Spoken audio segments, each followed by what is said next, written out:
Good morning. One of the most common questions I get asked is, where do you get your stories from?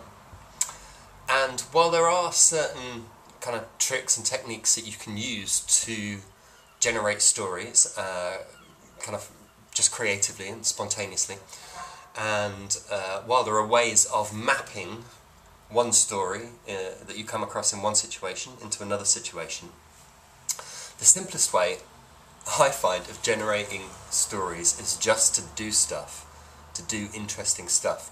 If you want to come up with extraordinary stories, then it helps to do stuff that is extraordinary. But it's not essential.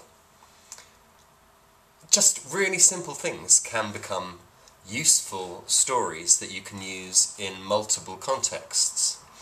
For example, early on this spring, I was staying at this house, and it was a beautiful, warm, sunny day, sun coming, I think it was back in March, and in the UK here, that was the first time when you were starting to be able to feel the warmth of the sun on your skin, and the sun was shining down on some stairs, and I noticed a little bee.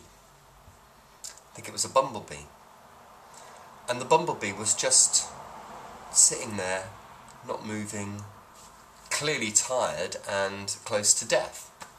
And it had come into the house, finding somewhere to hide away, I don't know. Anyway, so we've got this tired bee just sitting on the stairs, and I thought, well, it seems a shame. What can I do to help? So I went into the kitchen and I just ripped up a bit of cardboard, and I dipped it in some water, and I dipped it in some honey. And I went and I scooped the bee up from the stairs, opened the window, and just placed it on the windowsill. And I watched for a bit. And there it was, kind of started to shuffle its body a bit. And then I looked really closely, and I could see its tiny little tongue coming out. And it just sat there for about half an hour, and for that half an hour it just licked the honey and the water, feeding itself, building up its strength.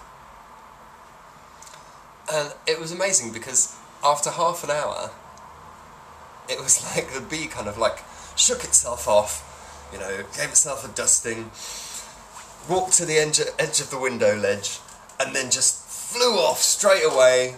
Like the wind caught it and it kind of sheared off this way, and then it headed directly for a brick wall, directly for the house opposite, almost bumped into it, veered away at the last minute, and then it was off, soaring off into the sky. And I'd never realised how simple it was before to save a bee. Now, that story really happened. And it's obviously just a very simple thing. It doesn't involve any, travelling on any great big adventures. But I've used that story since in therapeutic contexts, in social contexts, and as a children's story.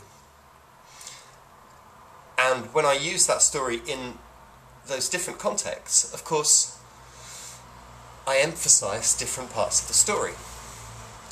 So just have a think about that, and if you were going to use that story in a context that's useful for you, what elements of the story would you devote more time to? What would you elaborate on?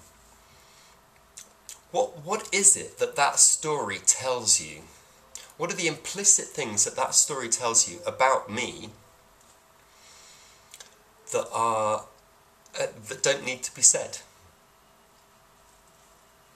That's something for you to think about for today. I hope you enjoy, and catch you later. Thank you.